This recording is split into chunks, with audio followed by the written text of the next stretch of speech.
Hey, thanks for joining me for another time out around San Diego. If you haven't met me before, my name is Gabriel Stockton, and I like to go out and paint and draw in San Diego. I always drive by this cool tower when dropping my daughter off, and I just want to show you how I draw. Well, I have two different pencils here. One has a really soft lead, one has a thinner lead.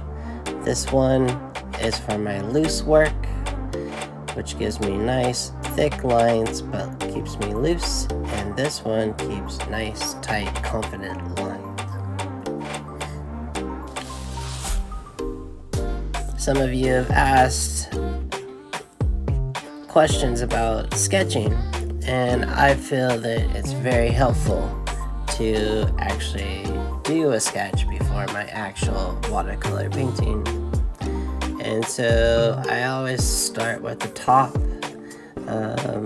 of this really cool lookout tower. It speaks to me. I drive by it all the time, going to the actual zoo, and I enjoy the way it's backlit.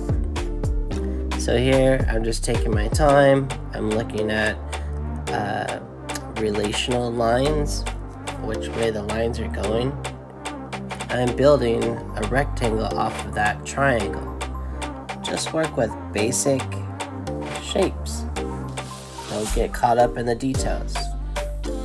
Try to get basically the nice foundational shapes first. So basically all I have here is right now is some squares and a triangle. I just found my center. Now I'm going to build the base in which this tower is held up on. At this stage, you can't be too critical with yourself. Just keep nice and loose. Notice how I'm kind of in the middle of the actual pencil. There's a cool little climb up ladder that goes there, and then there's some cool trees just right below this tower. Just a little side note, I did actual watercolor piece to this over at my Facebook Live just recently. So you can go to my Facebook at Gabriel Stockton, and you can see me actually painting this similar subject. Alright, now that I actually have all of the actual shape down, I could go in now and start filling in. And think of value. Value meaning light to dark. So I wouldn't call this a black and white drawing because it's already white. And I'm not using black, so I would actually call this a gray study. The best way to see these values is by squinting at your subject. Again, this subject is lit from the back, so it's fairly dark and attractive. It always sticks out, and it always catches my eye when I drive by. When putting lines like this down, it helps just to know where you're starting and where you're ending. So you see some lines that are going horizontal, some lines that are going vertical, and now some diagonal lines. Be sure not to overwork or overdraw. If you can pick some directional lines and keep it simple. It's very helpful to also have really nice sketch paper. Leads will break. It's no big deal. They're actually pretty affordable these days. But as far as the sketchbook, this is a Holbein sketchbook. It's a Japanese company in which you could probably pick up at Dick Blick. I really like this paper. It has a nice little tooth, and it works well with the actual lit.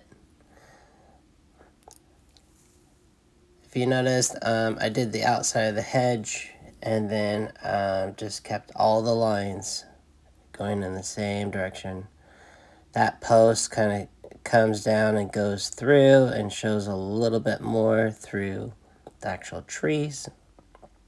And so now I'm just putting on the little like whistles and bells and actual painting. I'm looking at the clouds of how they are interacting in the background of this piece. Simple is best. If you have any questions, please put in the comments about this value study. I'd love to answer more questions or even make other tutorial videos that you may want to know about placing your values.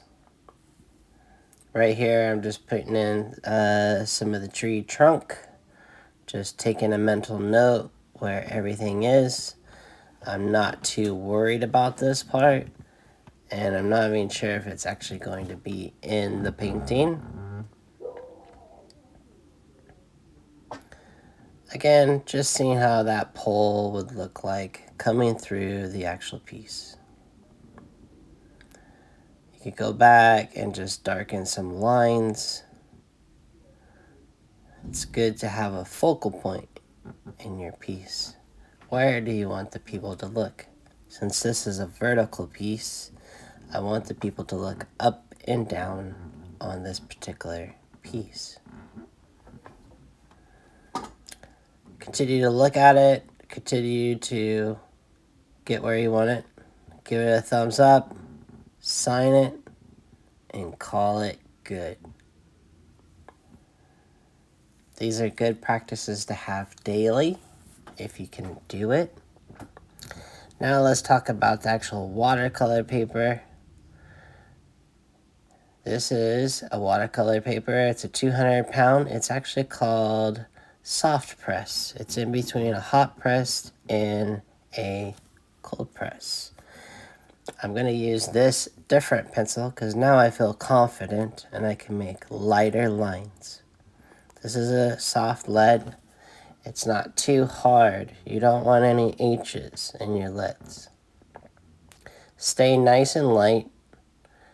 Now that you know and feel confident about your subject, you could place it in a good area on the actual piece that you're going to paint.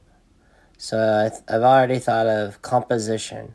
Where is this piece going to, the subject of the lookout tower going to be? If you ever get a chance, come to the San Diego Zoo. There's so much to enjoy. It's beautiful weather. There's so many different things to draw and paint. And they are very nice and welcoming to artists who want to draw and paint. You don't want to bring your whole kitchen sink. You want to keep a simple setup.